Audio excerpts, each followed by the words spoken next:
Bonjour à toutes et à tous, c'est VinceFF. Aujourd'hui, on se retrouve pour une nouvelle vidéo et ensemble, on va faire l'actualité Linux, hein. Comme je vous l'avais dit dans ma vidéo bilan, j'ai envie de refaire un peu ce que je faisais avant sur le Discord, au début du Discord, c'est-à-dire faire la une par VinceFF. Enfin, c'était un peu drôle, mais grosso modo, tous les 15 jours, je faisais une actualité où je balayais finalement tout ce qui était arrivé dans le monde Linux, c'est-à-dire les grosses news, les distributions Linux qui étaient sorties, donc les nouvelles ISO, les nouvelles releases, l'actualité des applications, et aussi un petit côté gaming où finalement je faisais la mise à jour de ce qu'avaient apporté les protons, etc., etc. Finalement, moi ça me plaisait bien, mais ça prenait un temps fou si je cumulais les tests de distribution Linux plus les news.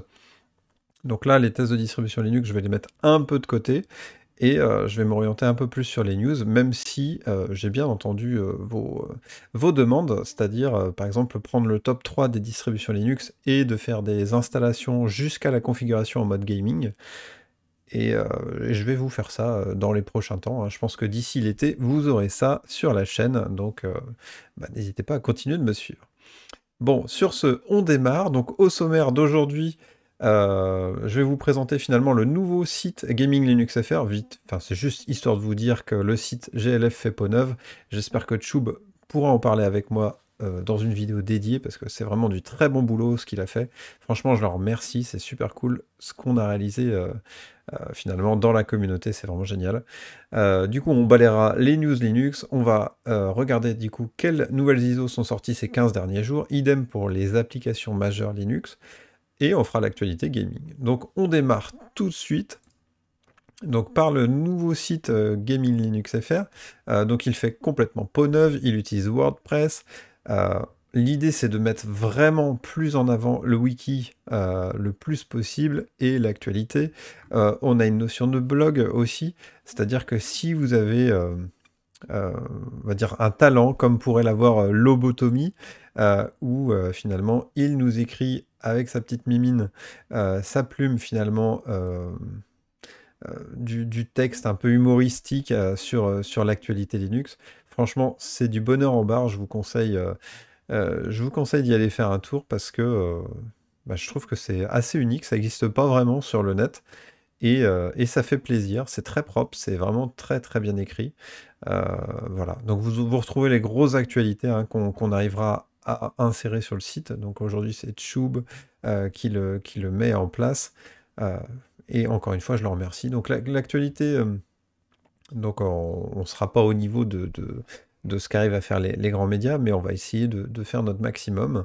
Graphiquement, on a repris un peu la charte finalement de Gaming Linux, hein, enfin le logo.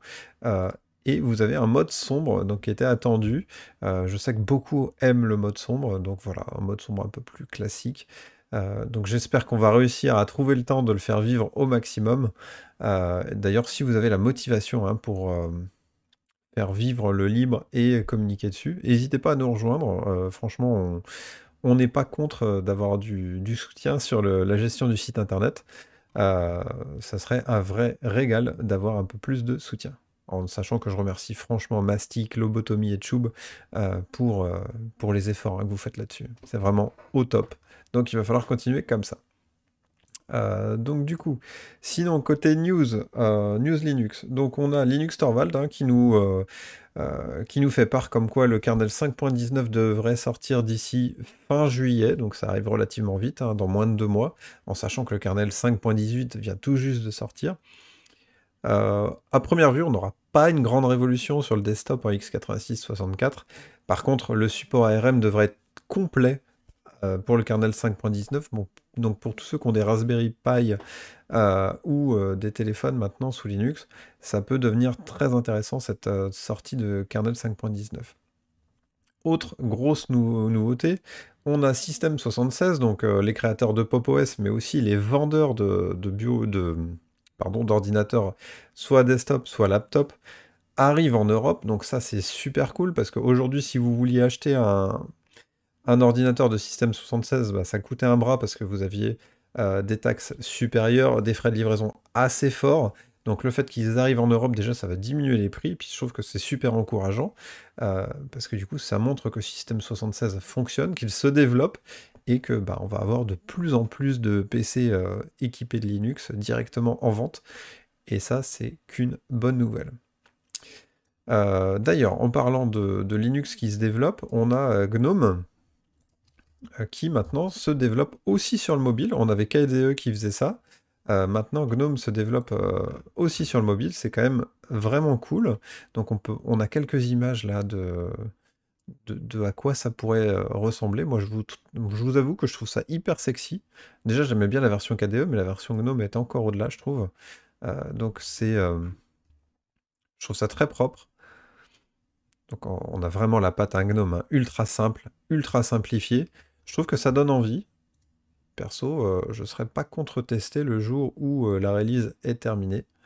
Donc on voit l'application météo là, toute simple. On a une petite vidéo peut-être, voilà, sur tablette.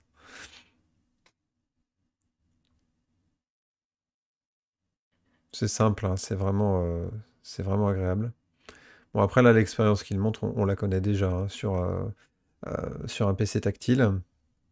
Tant qu'on est dans l'univers GNOME, du coup GNOME a sorti sa version 42.2 hein, sur ces 15 derniers jours.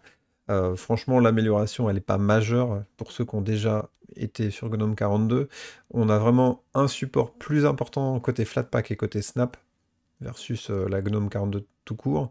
Et ça a été surtout de la correction de bugs. Donc rien de transcendant, mais c'est toujours un plus d'avoir ce bonus. Côté distribution Linux qui sont sortis, donc on a la nouvelle sortie de Nitrux 2.2.0. Nous, côté GLF, on n'a pas trop aimé, hein. Franchement, la distribution Nitrux, c'est encore très buggé. Et la version 2.2.0, à première vue, c'est toujours pas ça. Malgré un bureau KDE et une interface MAUI qui est vraiment très intéressante et vraiment, ça donne envie. Bah, on est quand même sur une distribution bourrée de bugs, donc c'est pas encore ultra mature. J'espère que ça le sera très prochainement. On a aussi une nouvelle ISO de Arch Linux, donc voilà, la version en juin 2022, hein. Donc rien de transcendant sous le soleil, mais bon, ça fait toujours plaisir à voir. On a Linux Lite aussi qui est sorti du coup en version 6.0, hop là, fameux cookies. Donc, les grosses nouveautés, c'est que maintenant, elle est basée sur Ubuntu 22.04, donc on a le nouveau kernel 5.15 LTS, versus avant, on était en 5.13. Grosso modo, il y a aussi Firefox qui a été dégagé de Linux Lite hein, par défaut, au profit de Google Chrome, donc ça, c'est un choix qui est relativement étonnant. Pour rappel, du coup, Linux Lite est basé sur XFCE, et qui est une distribution vraiment, comme son nom l'indique, hein, orientée ultra light. Ça fonctionne relativement bien, même sur enfin, que vous ayez une machine récente ou une machine ancienne, je trouve que ça fonctionne très très bien, c'est plutôt très réactif. C'est pas une distribution que j'ai l'habitude d'utiliser, mais le peu de fois où j'ai essayé de l'utiliser, ça fonctionnait relativement très bien, donc voilà. La sortie de Linux Lite. Donc on voit qu'ils ont refait le thème, hein. Après c'est un thème qui est pas non plus révolutionnaire, il est classique, mais ça fonctionne très bien dans l'idée.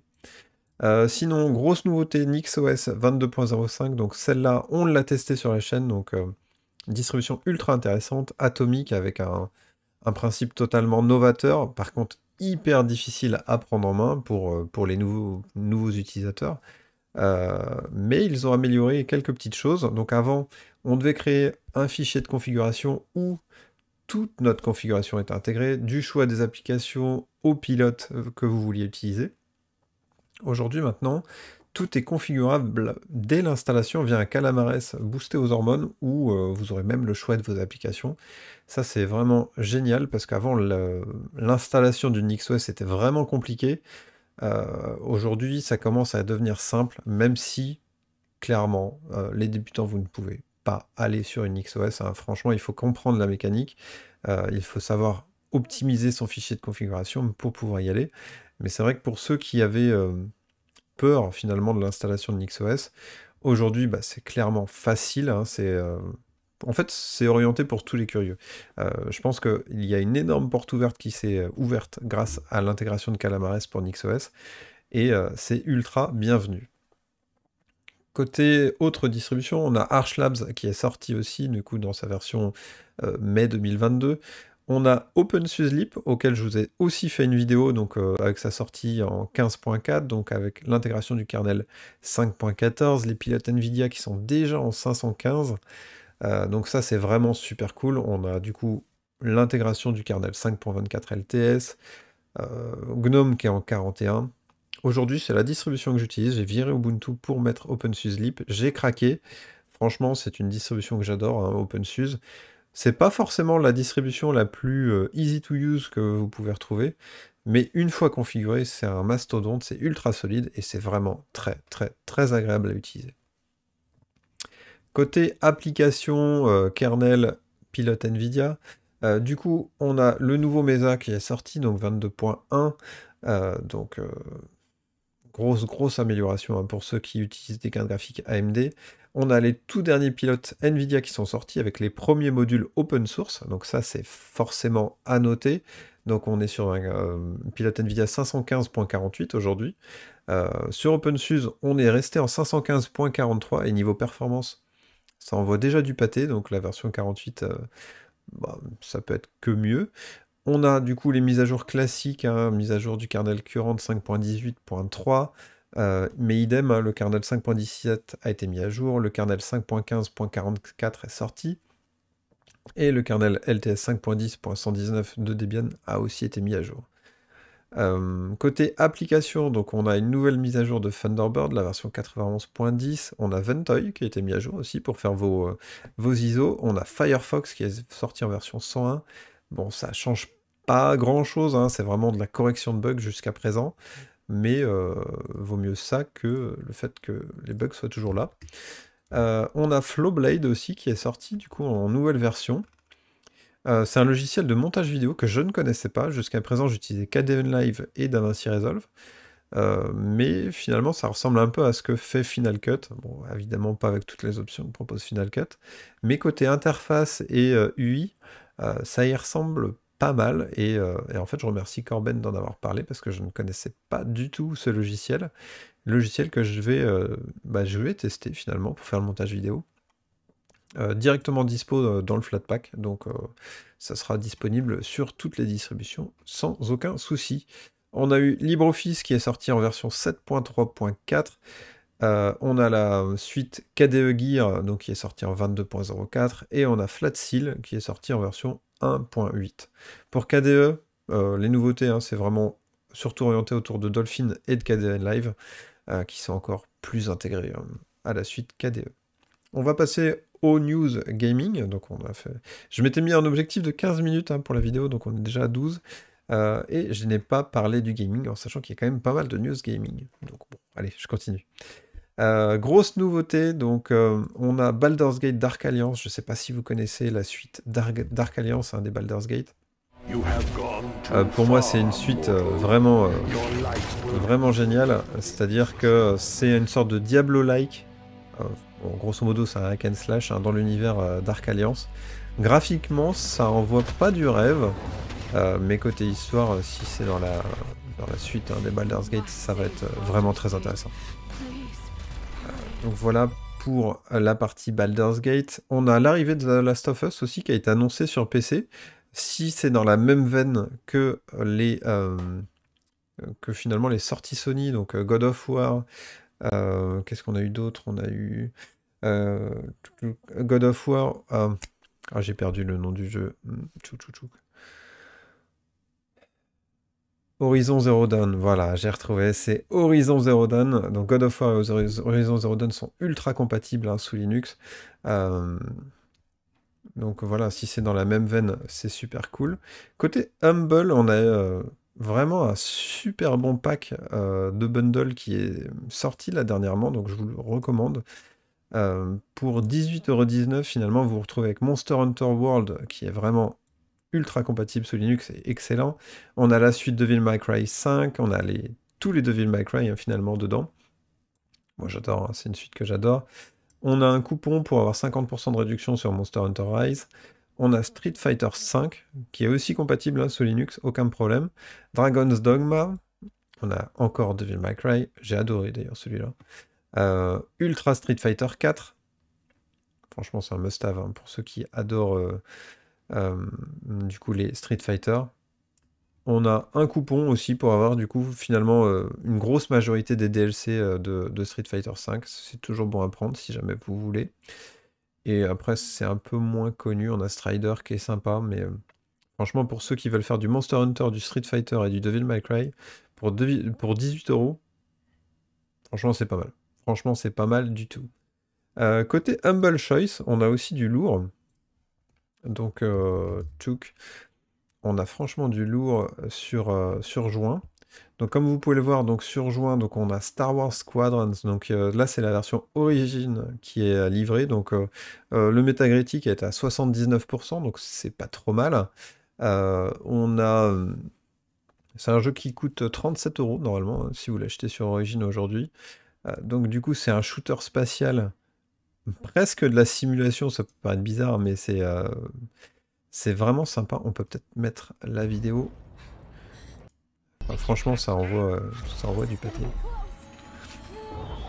Graphiquement, ça envoie du pâté. Moi, je l'ai testé sur Xbox. C'est plutôt sympa. C'est plutôt sympa. J'ai un peu décroché, mais je trouve que c'est à faire. En sachant que le Humble Choice, hein, ça coûte 9 euros par mois et vous avez accès à tous ces jeux-là.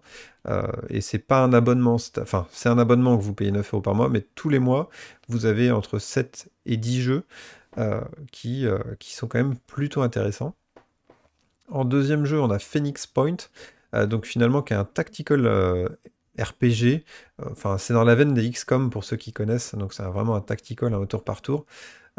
Plutôt intéressant. Après, bon, le Metacritic est à 72%, c'est pas la folie. Mais bon, pour ceux qui veulent faire du tactical, c'est pas mal. Du coup, la compatibilité Linux est en or, donc ça fonctionne très bien. Le jeu coûte 25 euros, donc c'est quand même une sacrée réduction. Là, c'est pour moi l'une des plus grosses pépites de ce Humble. Donc on a Call of the Sea, 18,68 €, 92% de ratings. Donc c'est un jeu d'aventure. Franchement, il est excellent, une DA de fou. C'est vraiment un jeu à faire si jamais vous ne l'avez pas fait.